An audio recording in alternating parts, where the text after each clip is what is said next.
Dory Mincer invited me as a guest, I don't know, now it's years ago. And everyone has always been welcoming and friendly and interesting, and the topics are always interesting. So those of you who are not yet members may want to consider getting in touch with Joyce or Bruce and signing on, because it's a great organization and national in scope, which is pretty terrific too. So Bruce asked me to start by just saying a few words about what got me started in this research about older workers. And so I thought I'd go back, well, it's a little over 10 years now, to the point when my last full-time job ended. And I was totally unprepared for the idea of retirement, had not thought for 2 seconds about it. Didn't want to be retired, wanted to continue doing education research, which is what I had been doing most recently. And an experienced researcher, I thought, well, I'm going to look around and find out what other women my age are doing. And I was then in my, I don't know, my mid 60s or so. So I discovered through the Bureau of Labor Statistics that the fastest growing cohort in the labor market in terms of the rate of participation in the workforce, not the numbers, but the rate of increase, was women 65 and older. And it was just astonishing. And men also, older men also, 65 and older, 75 and older, were in increasing numbers, staying in being part of the workforce.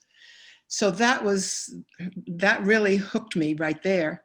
And I was also aware, as I think all of you are now, certainly about the improvements in longevity worldwide, actually, and the improvements in health also worldwide. Those factors piqued my interest, but I especially was curious about the reasons why people in their 60s, 70s, 80s and up would be choosing to stay in the workforce. That led to 2 books, Women Still at Work, Professionals Over 60 and on the Job, and of course, Men Still at Work, Professionals Over 60 and on the Job. And then most recently, Aging, Work, and Retirement. And of course, it's not an oxymoron to have work and retirement in the same title, because those are inextricably connected.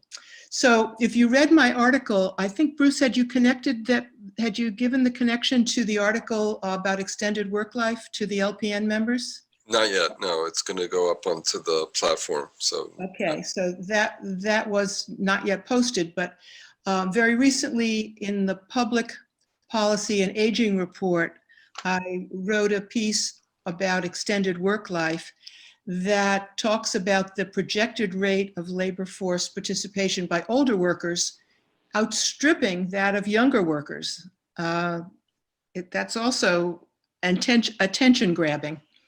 The Bureau of Labor Statistics says 41 million workers will be 55 or older just by 2024.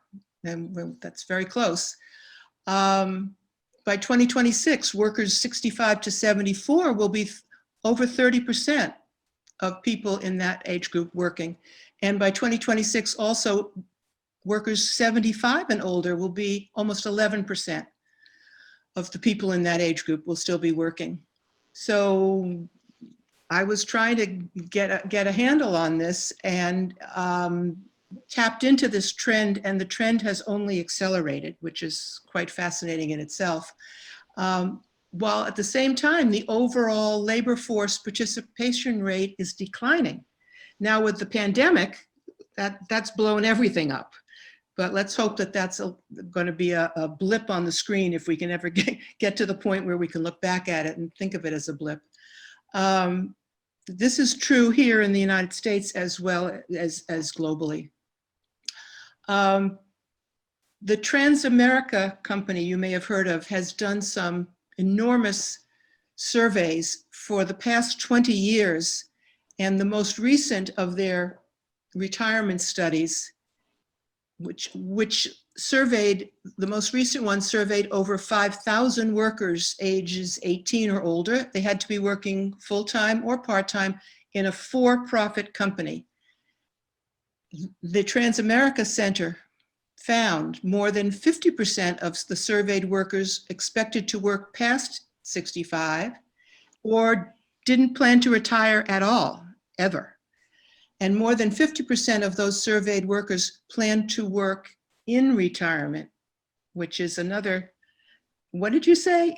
Work in retirement?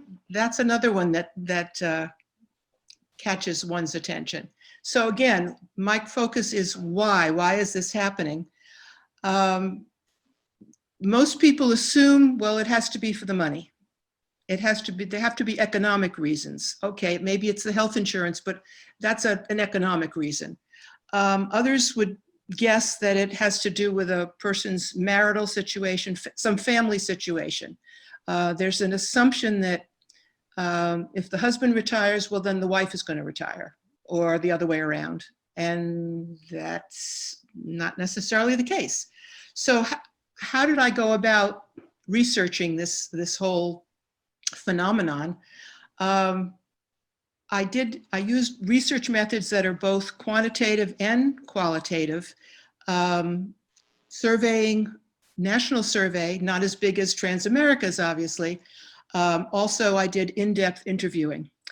And my goal was to put I shared a lot of statistics with you, but my goal with the books has been to put a face to the statistics. I think it makes it much more interesting. And probably my favorite feature in the books are the profiles of the older workers, that the women and men I interviewed. So I'll share results of the most recent survey, and I have to say that this is what's called it's called snowball sampling, because if I send the survey to Bruce and he sends it to his brother and he sends it to a friend and the friend sends it to another friend, it snowballs. At the same time, since Bruce is well-educated, accomplished, a professional, and probably his brother is, and probably his brother's friend is, and whatever, the survey is not necessarily going to reach across the entire population of older workers. So that I cannot generalize the findings I'm going to share, because some people are able to choose to keep working and others are working out of necessity. And those are really two different populations. And the focus of my work, by asking about the reasons for people to bypass the conventional retirement age and stay on the job, taps into the well-educated, highly accomplished professional people who tended to be the people who responded to my survey.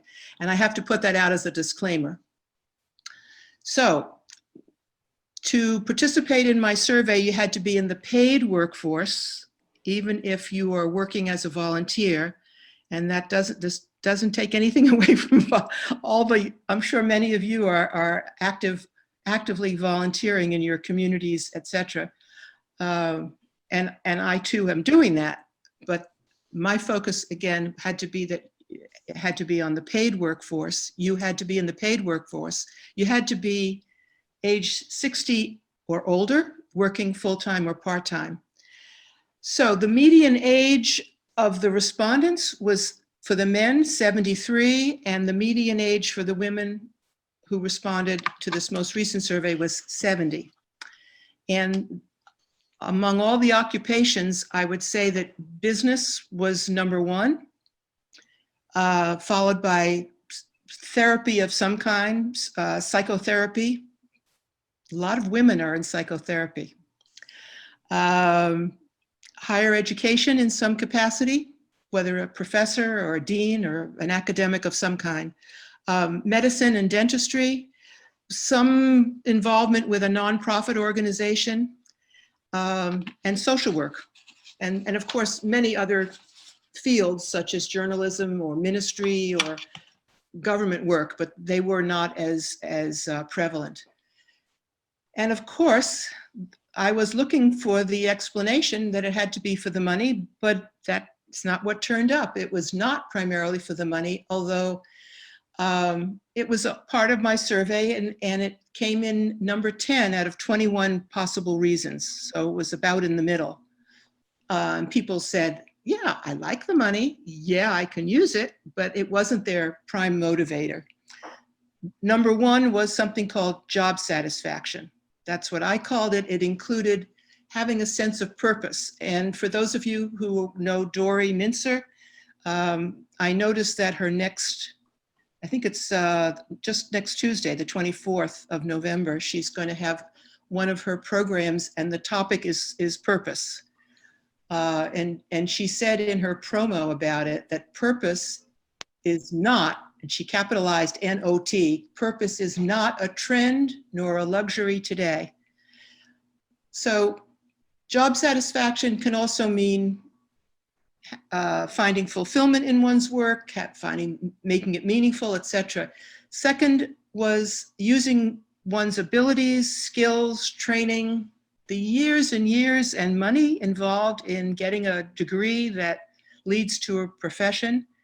That's a big investment. And I especially heard from women who said, you know, when I was coming along, when I was graduating from college, I had a few choices. I could be a teacher, a social worker, a nurse, or a secretary. But what I always wanted to do was X. And now that I've gotten there, now that I'm doing that, why would I stop? You know, I'm at the peak of my career. Why would I give it up?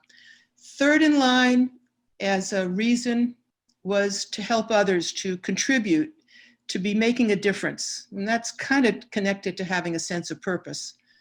Fourth in line was enjoying one's colleagues, co-workers, students, clients, patients, depending on your field, what you call the people you work with. We could boil that down to social connection. And what have we heard throughout this pandemic is the importance of how many people are feeling isolated, the importance of feeling connected. So social connection was an important reason for a lot of people. And then people said, I'd love my work. This just makes me happy, and I'm not going to stop. And I separated the different kinds of reasons into sort of two groups. Some of the rewards one gets from working are tangible, like salary, benefits, etc. And a lot of the rewards, the things that I just listed, are intangibles. And I found that people were really telling me what's motivating them are more the intangibles than the tangible rewards. I spoke a little earlier about the difference between working by choice, having the good fortune to be able to make that choice, as opposed to someone who is working out of necessity. And there's a huge literature on low-wage workers who tend to have lower skills, less education, and often no benefits, often no health insurance, and they're really vulnerable, especially during the pandemic, where I think we're all very aware of that. The statistic that I can share with you that came from Ken Dichtwald's Age Wave was that 20% of the elderly are the most vulnerable, the struggling. So, as I said, I'm not generalizing across the entire population of older workers, but mainly focusing on the older workers who have a choice. That tends to correspond to having at least good health, if not very good health. That means you have to have enough stamina to stay on the job. Having stamina, energy, and good health are essential, frankly, to do any job. And older workers typically are not in the most physically demanding jobs. I also want to point out that cognitive health is essential. It affects one's engagement in the work. And I had people say to me, I'm going to keep working because I'm afraid my brain will turn to mush. And you may have heard that. You may have thought that yourself, frankly. Um, if you've seen the biopic about Bill Gates, Bill and Melinda Gates, it's called In Bill's Brain. And it's on Netflix, and it's a new biopic about Bill and Melinda Gates. And Bill Gates was asked in this biopic what his greatest fear is, and that his greatest fear is that his brain will turn to mush. And we need brains like that. There are gender differences. I found some significant gender differences. We know that women tend to do more of the household labor in addition to holding down the paid job, but I found that more of an outstanding issue is fiscal insecurity, because women tend to outlive men. They tend to get a little later start and maybe have worked fewer years overall than men. They probably have been working at a lower salary or wage than the husband or partner. They therefore have less in savings, and when they collect Social Security, they're going to get less. And these are all the contributors to fiscal insecurity for older women. Often their jobs may have a retirement plan, but they're apt to be getting less in the retirement plan. So among all the gender differences, I think the fiscal vulnerability piece is the important one. What's happened because of the pandemic, I don't think I need to explain too much of that to you. I'm sure you're all familiar with the furloughs and the layoffs. And you might have heard that when an older worker is laid off or quits or is furloughed, it's just harder to get back in. And I think that's for life coaches. I think that you're probably hearing that, and that people are retiring earlier than they had planned, especially women. It was on the front page of yesterday's New York Times. Big headline about the numbers of the startlingly high numbers of women who were staying home now to take care of the kids. Caregiving can be with children. It could be with older parents, elderly parents, or a spouse or a partner. But it's in terms of the fiscal vulnerability or insecurity, it's going to leave those women, again, one down later on. It also can affect their health, the family's well-being, one's personal sense of well-being. You know, we just talked about how important it is to have a sense of purpose, and you can lose that if you lose your position, your work job, your working position. And of course, there's a hit to the finances. So it's not enough that people maybe dealing with a reduction in pay or fewer work hours. They may be simply out of the workforce altogether. And what we have now with remote working, and do you remember not very long ago, before the pandemic, there was a lot of controversy and there were a lot of doubts from the corporate sector about whether they liked having people work from home even one day a week. And I think you probably all remember that it seemed almost outrageous to let people have that kind of flexibility. Well, look where we are now. This is now what I'm happy to share with you. This is not my own term, but I think it works very well. It's boundary permeability. It's blurring the lines between work and home, because so many people are working from home, except the essential workers, the frontline workers who don't have the you might say, is it a luxury to work from home? Well, a lot of people, and if you're working in the grocery store or you're working in the hospital, et cetera, or in the restaurant, you're not going to be able to work from home. But many many people are managing to work from home and doing school from home, as you know, and that's, I'm sure you're all up to speed on that, and how New York just shut down today. So all those kids are going to be home. Those things all have an effect on and blur the lines again between work and family, and the personal and the professional are getting merged. So what used to be considered a special dispensation to be able to have some kind of flexibility in your schedule, maybe the number of hours or the location of your work, it's become acceptable. It's seen now as essential. Things have flipped completely in that respect. I mentioned earlier the connection between retirement and working, because those used to be entirely opposite. Those terms meant entirely opposite things. If you retired, you withdrew, it was a permanent exit, it was cold turkey, and you were done. And a lot of people chose that, and that's fine, and we're perfectly happy.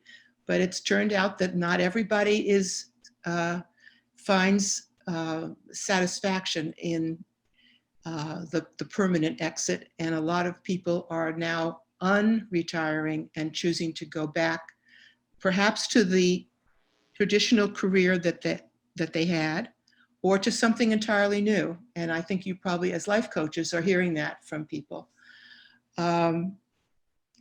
We're hearing terms for this extended period of leisure time, the second half, the third age, etc. What are you supposed to do with all that time? If you're in your 60s or 70s and maybe you're going to live to be 100, that's a long time. The people who responded to my survey put reading as the #1 activity that they enjoy the most in their leisure time. Travel comes in there, family and friends, etc. But a lot of them simply wanted to undo, those who had retired, unretired. And I can give you a couple of examples, just some of the people in the book. One fellow who unretired is David Feldman, and he had been a very successful real estate person in real estate appraisal. He had a great success with his career. He retired, and then he unretired, and he's now an animal massage therapist and a mediator and negotiator. Another way people go after being laid off or retiring is to become entrepreneurs. And Dr. Paul Tasner, who has given a TED Talk that maybe some of you have heard, apparently his TED Talk has really circulated widely. He began a whole new business called Pulp Works, which is compostable packaging materials. He's in his mid-70s. David Feldman's in his 70s. Dean Moore is in his mid-80s. And when he was forced to retire, because remember there was something called mandatory retirement in a lot of firms, at 65, he had to take mandatory retirement. And he reinvented himself, and he now is the dynamic backbone of something called ag radio. And if you're a soybean farmer in Nebraska, you listen to ag radio because you need to know what soybeans are selling for from hour to hour. And this ag radio is maybe not so big here in Massachusetts, but it's a big thing out in the Midwest. And it's all part of Dean Moore's reinventing himself. Another person whom I can mention who's profiled in the book is Steve Holmes. And he's a track and field coach, and he's in his 80s. Now he happens to be the top-ranked discus thrower at the master's level in the United States and second in the world. And he's at Phillips Exeter Academy in his 80s, working with teenagers in the shot put, the discus, and the javelin. That's his, that's what gets him up in the morning and out. He loves his work, and he's in his mid-80s. So, Bruce, can you all still see me? Because I have Yep. Joel Burnett written on my screen for some reason. No, we see you. Okay, fine, good. So these views of retirement are changing, and what used to be assumed, again, I think I mentioned earlier, it used to be a decision made in sync with your spouse or your partner, is now more of a phased process of making a transition from the career job to something new or different, or at least different. It may be what's called a bridge job. You may have some of the responsibilities from your previous job, but maybe reduced responsibilities, maybe maybe you're now mentoring early career people. You may be self-employed, which is not precisely the same thing as being an entrepreneur. And again, the assumption is that self-employed and entrepreneurial people are, it must be that they're the young whippersnappers, but it turns out the most successful people who undertake something innovative are older people in their 50s and 60s and 70s. They perhaps had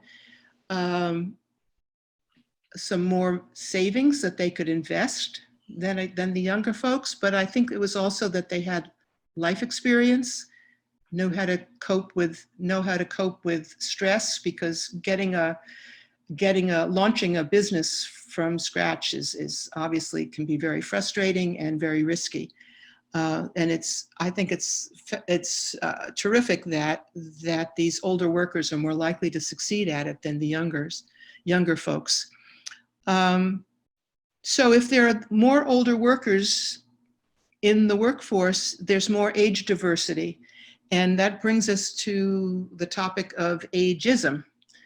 So we have now the new hot term is multi-generational teams or intergenerational teams. More than 4, even 5 generations can be part of a work team today. And that calls on the younger people as well as the older people to learn to get along and play nicely in the sandbox, etc. But we have everybody from the silent generation, the traditionalists who are 75 and up, and the boomers you know all about, and the Gen Xers, and the millennials. And apparently we have some resentment from some millennials that maybe the boomers are in the way, and maybe the boomers are keeping the millennials from succeeding. Well, that's not going to get people that's not going to help people to get along well on these intergenerational teams, that kind of okay boomer attitude. And then the Gen Zers are the college students, and they're coming along as well. So it's easy to see an intergenerational work team having at least 4 generations. And we need to think of it as a two-way street, because they can learn from, the different generations can learn from one another. But when we hear about diversity and inclusion, which we're hearing a great deal about today for good reason, we're not hearing about age as one of the factors to, when we hear about inclusion, we're not hearing a lot about age inclusion and age diversity. So that should be much more prominent, I think, in these discussions, but I don't think it's getting much attention. There is a law from 1967, the ADEA, Age Discrimination in Employment Act. It's been revised several times, that prohibits discrimination in recruitment and hiring and promotion, etc. But it's very hard to prove age discrimination or age bias. And there's a new piece of legislation that the Senate has yet to pass, but it's POWADA, the Protecting Older Workers Against Discrimination Act. And it was Senator Bob Casey, Democrat of Pennsylvania, who filed that legislation, introduced the legislation, and it's Senate Bill 485, with co-sponsors, Senators Grassley, Leahy, and Collins. Interesting. Collins and Casey have been the two leaders of the Senate Committee on Aging. Anyway, the POWADA, that act, hasn't yet passed, but if it does, it would go a long way to helping a person who brings a claim of age bias to court. That person would no longer have to prove that age bias was the sole deciding factor in an adverse employment decision. But we don't have that protection yet. So that's going to be interesting to see if that gets anywhere. So let's talk about stereotypes, because it's stereotypes that tend to feed these types of discrimination. I don't know, Bruce, can we invite people to share, to chime in? I thought it would be interesting to ask all of you who are participating in this program what you think of when you hear the words older worker. What are the positives or the negatives that you think of when you hear older worker? And I thought maybe people could share what pops into your mind, whether it's a plus or a minus when you hear the words older worker. So you can unmute yourselves if you have an answer, or you can pop it into the chat, either way, or you can wave. Something. I have a son who's a 38-year-old manager, and when he talks about the engineers who are in their 50s and 60s, he just thinks they're slow and behind the times, basically. Slow in terms of just they haven't caught up with all the technology changes. Specifically about the technology, yeah. They need to know more and be faster. So he's always like designing things that can hopefully use their wisdom without insulting them. Yeah, the technological savvy comes up a lot. What else do people hear that's positive or negative when you hear the words older workers? Anybody else? Seasoned, better communicators. I think more collaborative in the positive way. In terms of technology, like you just said, Joan, not so good. But when people are just going like this all day on their iPads and they're not communicating and aren't conversant with each other, that I think is a limitation for younger generations. Barbara? So I ran a mental health clinic, and I think I was certainly biased toward the older worker because of more wisdom, more experience, and frankly, they weren't as likely to leave the job after 2 years. So younger workers, we would train them up. They'd say, thanks for the training, and then they'd be off. And there's a cost to replacing workers. Yes. Mm-hmm. So that's my positive end. Very good. Anybody else? Yeah, another positive end, they're natural mentors. Older workers. They have no place to climb. They have no axe to grind, and they're only too willing to share and bring people along. So the learning partners become a very natural way that they want to work. And we find I work with a lot of outplacement folks. So every Monday morning I run a group of folks who have lost their jobs. And that's the one thing they say is that when they're getting gig jobs for a short time, their employers are loving them because they say they walk in and they not only have a positive attitude, but they like what they're doing, and they naturally mentor younger workers and bring them along.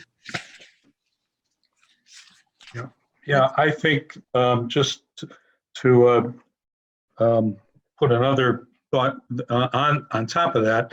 I think with the older workers, you're finding that we have much greater work ethic and work habits.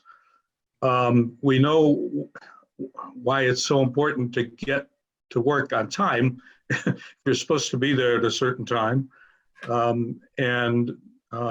Maybe we're more likely to follow the procedures and so forth, or if we think the procedure is wrong, we'll speak up about that. But we're not just all over the place kind of a thing. I think, no, that's a really good point. And I think another thing is that there's less melding of your personal and professional life among older workers than there is among, say, millennials, that their personal is almost their professional. And I think we were brought up with the idea that there's a separation there. There also are a number of age-friendly companies that seek out older workers to fill service roles, customer service, customer relations, roles where some interaction is required, because older workers tend to be calmer, a little more mellow. They've learned the hard way that it doesn't pay to be confrontational. And in a sense, they're using, the older brain to its best advantage.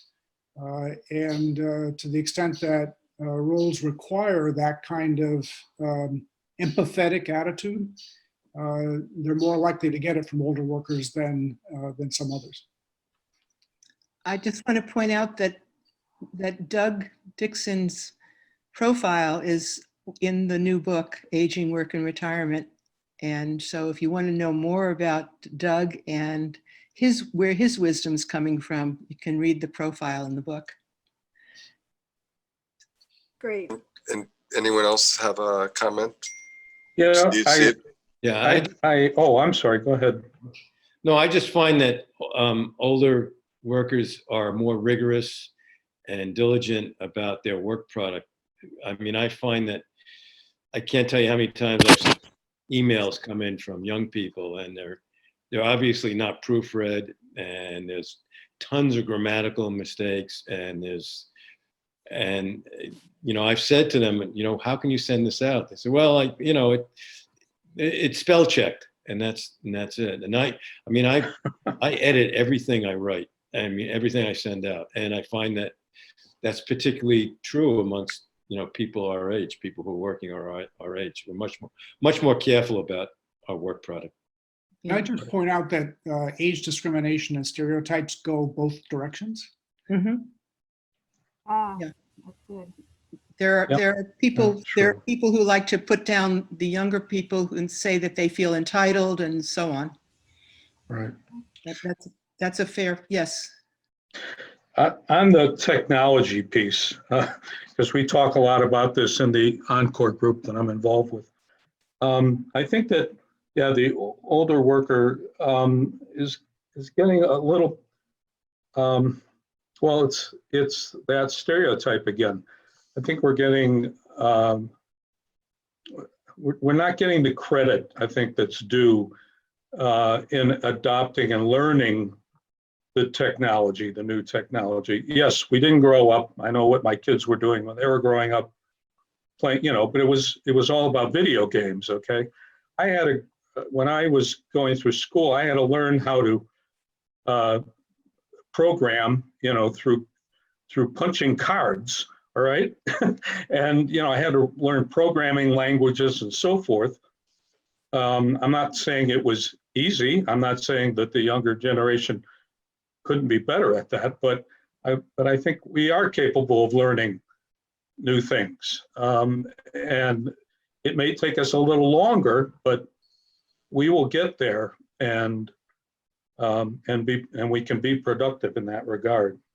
Well, you've touched, all of you who have contributed your thoughts on this have touched on what actually is only part of a very long list of both positives and negatives.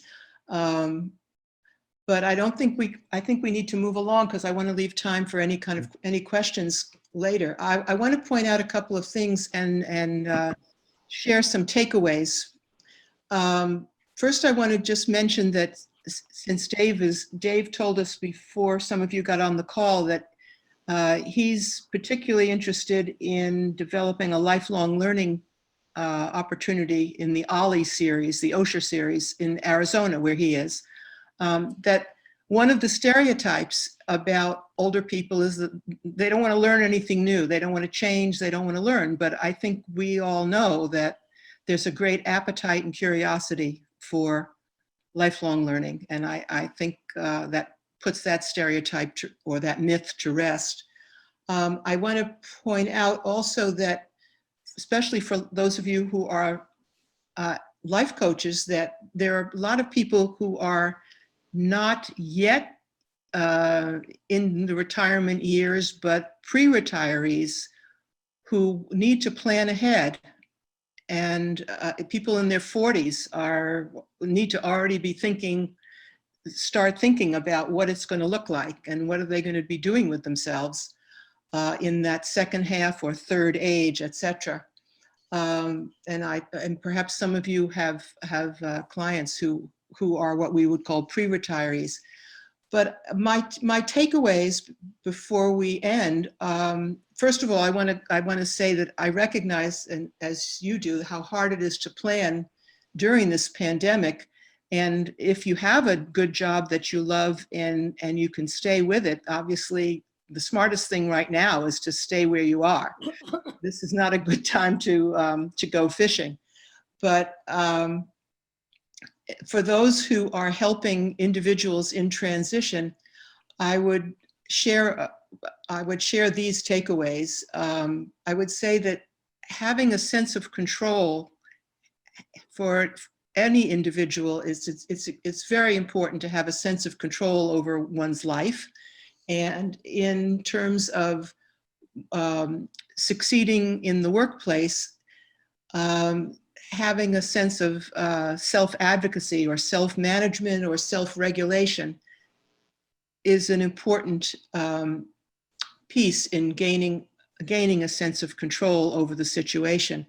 So what you probably do and do well is help the person to assess his or her skills and interests and experience, and help the client you're working with to consider the health, stamina, family issues. I guess you've got people who may be reluctant to train or retrain, but if they're going to be qualified for these new jobs and future opportunities, they're apt to need to do some training or retraining. Networking is a big plus, and a willingness to change, to understand that the great job, the career job at the salary level of responsibility that you had, it may be gone and will never be replaced. And being open to change is very important. There are suggested resources in the back of the book, Aging, Work, and Retirement. There's a whole section of suggested resources that I can just name a few of them that would be useful for you to consult and to know about if you haven't heard of them yet. Work and Family Researchers Network is one that really focuses on the work-life balance issues that are affected and that affect the work-life balance. It turns out that almost any country in the world, even the poorest, least developed countries in the world, have better policies and programs in place than the United States in terms of family leave. We're just behind everybody in that area. Parental leave and so on. Flexibility for caregiving, things like that. Bruce mentioned that I'm one of the founding members of the Sloan Research Network on Aging and Work. This is part of the Center on Aging and Work at Boston College, and they have terrific resources for you. AARP used to be only focused on people who were retired and told you how to enjoy sitting in the rocking chair, but AARP has come a long way, and AARP is focusing on living, learning, and earning longer. And they have a big collaborative effort going about living, learning, and earning longer.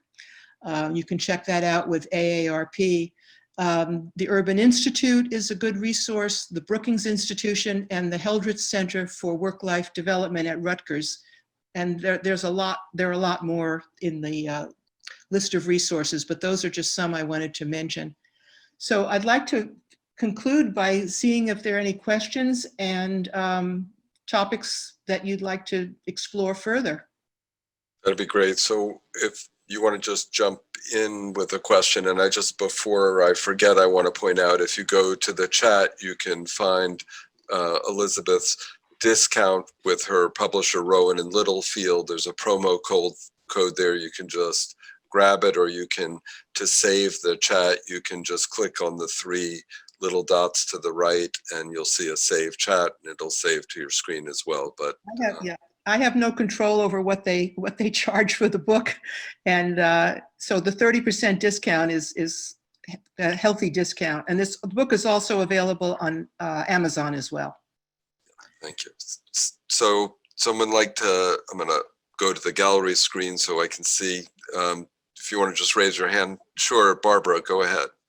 Do you envision in years to come that it'll be the corporate world or the educational sector or governmental agencies that will offer opportunities for seniors to think about the next stage of life? As we live longer, I think we might want a more formal way to re-educate ourselves. Right now, it feels to me that if I do anything, it's because I spoke to the right person, but I did the research on my own. Will these agencies see it incumbent to really provide learning opportunities for us to understand what our skill sets can go towards, how we can better interface with other generations and work more cooperatively? Who's taking the lead on this? Well, there is one federal program, but it's only geared to low-wage workers. You have to be practically at the poverty level to qualify to be in it. That does what you're talking about. There isn't anything else that I know about other than that one program. Yeah, there's obviously a need. Doug maybe can speak to that too. Encore is addressing. Yeah, I'm not aware of any other government programs. There are a growing number of age-friendly employers who recognize the benefit of multi-generational workforce and who are actively recruiting. Probably not in this market, but will again, I'm sure, as the recovery occurs. But one of the comment that I wanted to make, and I think the notion of reinvention, reskilling, all of that is critical. And I think also helping people understand what the job search process is all about these days. My experience is that most people equate job search, going on a job board and punching in your information and hitting the send button and waiting for an answer. About 75% of those sends are never seen by a human.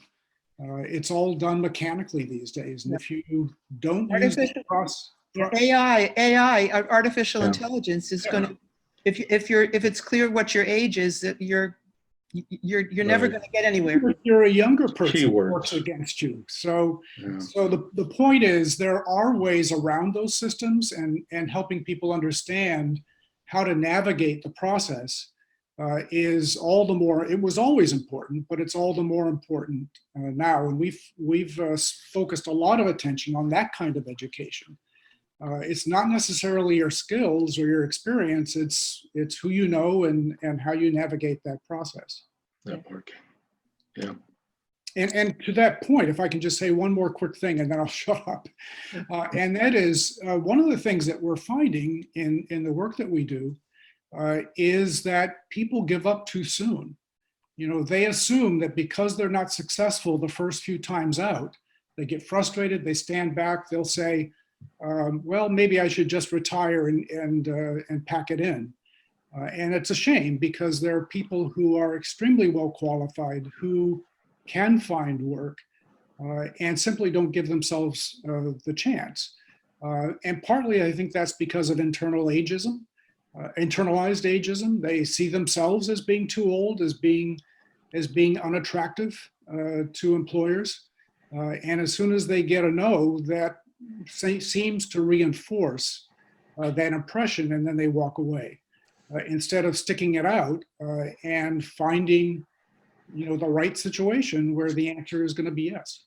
So Doug or Liz, could you maybe speak to the point of how short a time is too short a time? And so when you say they give up too soon, what does that mean? I remember speaking to Jim Emmerman a number of years ago about the findings that Encore had about its placement of Encore fellows, and they were surprised by themselves by how long the effort took. It can take months. Yeah, it can take, Yeah. Oh, it can yeah. take months. It Yes. depends on Easily. a lot of things. It depends on the marketplace and the economic conditions. It's going to take longer today than it would have a year ago. It depends on your level in the organization and what kind of job you're looking for. It depends on how flexible you're willing to be. So there are a lot of factors that go into that. When I was working with senior business leaders and professionals on a regular basis, we used to say it'll take you 9 months to a year on average. And there's some people who waited longer, and there's some people who were lucky and found a good fit before then. That probably is at least what people will expect in this environment, and perhaps longer. I think also if the shortages continue, the shortage of younger workers continue, which looks like it's happening, that should give some added weight to the older workers who are applying. It should be to the advantage of the older workers. They're going to be in greater need if there aren't enough younger workers. Liz, May I weigh in? Sure. Who's that calling in? Bruce, that's Art. Howdy. Hi, Art. How are I'm you? on the road, but fine, thank you. My name is Art Nybrief. I met Bruce on line through an introduction, must be 3-4 years now. I do insurance work. I'm 70 years old. I've been doing this 24 years since I'm 47, and used to do it as a road warrior. And at age 60, 10 years ago, I got tired of being a road warrior and got headhunted by a firm that was making inroads into webinar-based education and selling. And I will tell you that in our agency, which is a very large national agency specializing in long-term care planning, the most successful people with whom I work are between 60 and 80 years old. And what they bring to the table are people skills and the ability to bring their gifts and their life experience through the phone onto their screen via webinar and engender a relationship.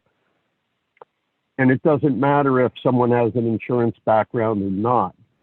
The point is, whether it's my industry or some other, there's a template out there now that is a wealth of opportunity for people in our age range.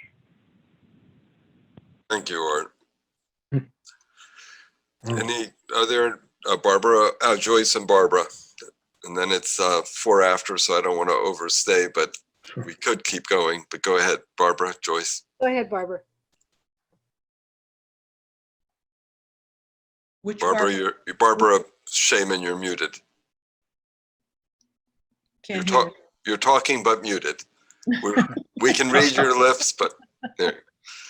No, I pretty much asked the question. I'm just concerned about how to retool a population. And it bothered me when I heard that you said there was only one group that was doing it for indigent people. How do we create a movement? How do we put it into our agenda to ensure that it will be easier for future generations to think about? I might live to 90 or 95. What do I do at 60? What do I do at 70? How do I use my skill sets? And I don't know how you start a movement like this to really ensure that we're better at this in the future. Well, the Senate Committee on Aging, if you can get to write a letter to them, maybe you can get that on their agenda. They bring in academics there are people who are studying all of this.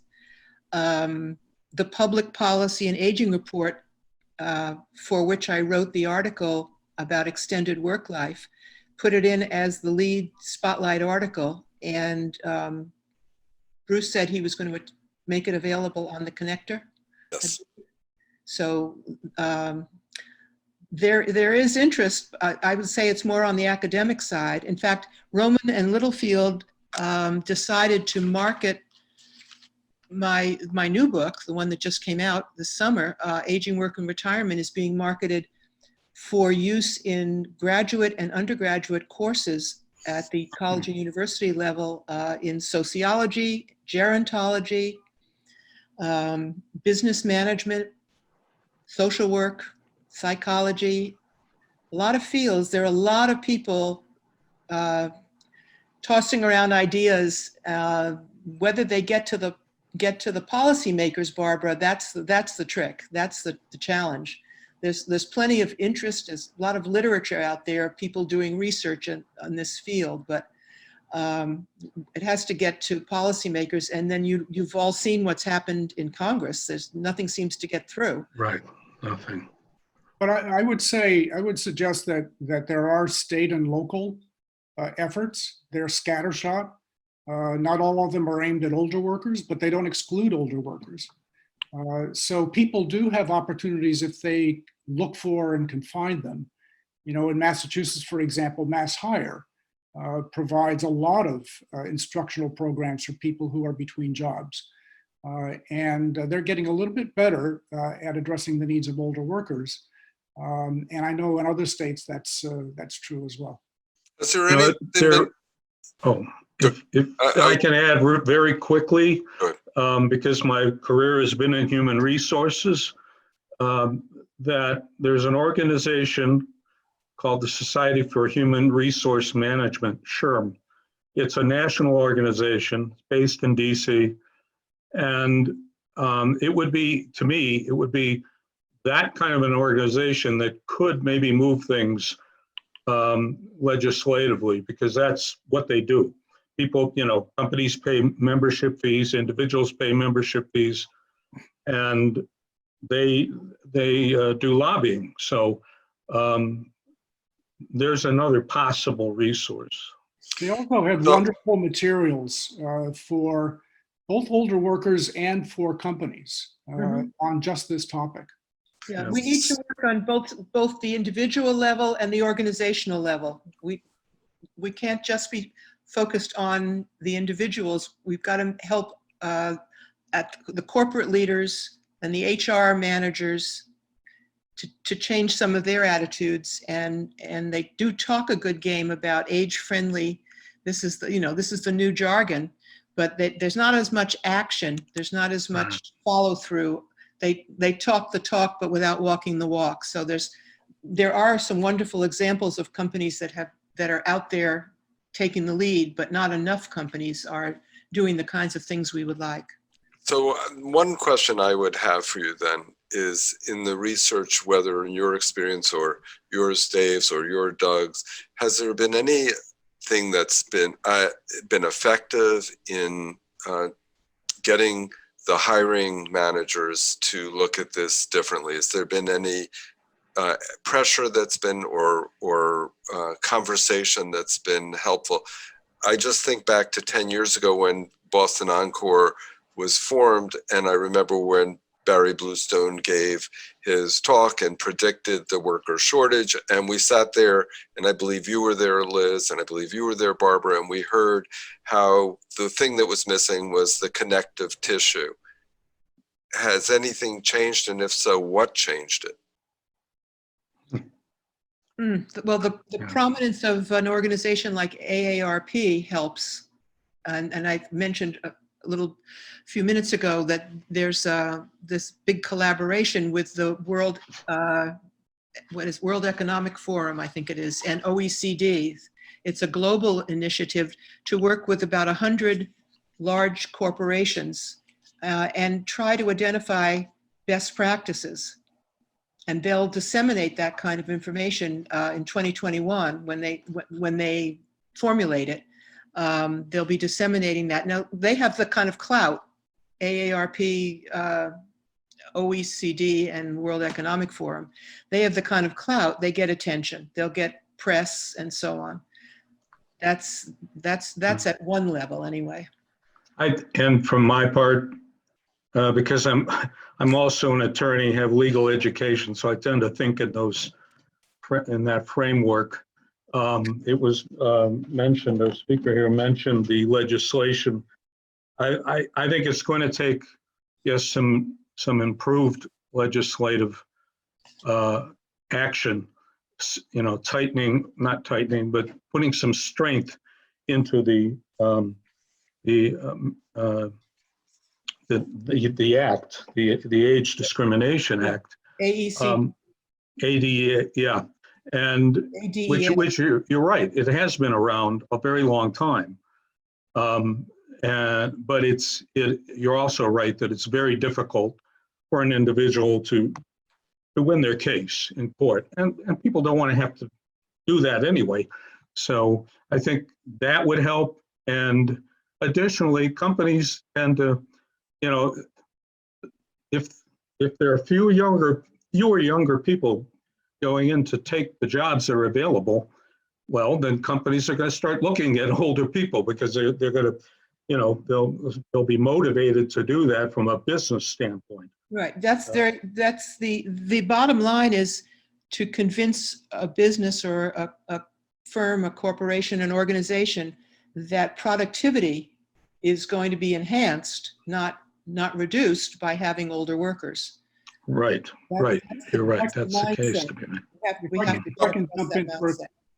I would just jump in for a second and say, I think it's a multi-level kind of process. We have to change individual attitudes, we have to change corporate attitudes, and we have to change societal attitudes. And there are initiatives at all of those levels, but it's going to take a while. This is got to pull it together. Ingrained, and it has to be. We have to be persistent. We have to start and continue and hammer away, and then eventually we'll begin to break down some of the elements. Well, great. I just want to thank Elizabeth very much for jumping in and doing this great presentation on an important subject